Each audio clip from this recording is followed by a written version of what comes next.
আজকে পুরো বসুন্ধরা অচল, যেদিকে যায় ওই দিকে দিয়ে পানি, পুরো বসুন্ধরা। মসজিদের ভিতরে পানি ঢুকে গেছে। দেখেন, মোটর সাইকেলও চলাচল করতে অনেক কষ্ট। পুরো বসুন্ধরা এমন কোনো রোড বাদ নাই, সবগুলোতে বাসে গেছে।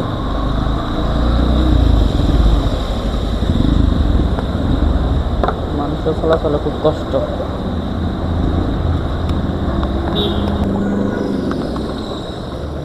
এক রাত্রের পানি এই অবস্থা, 2-3 দিন বৃষ্টি হলে কি অবস্থা হয়ে পারলে ভালো জানে।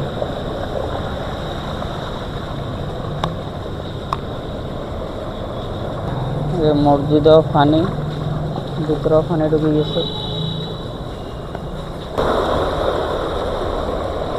মাদ্রাসার ভিতরে, মসজিদের ভিতরে পানি।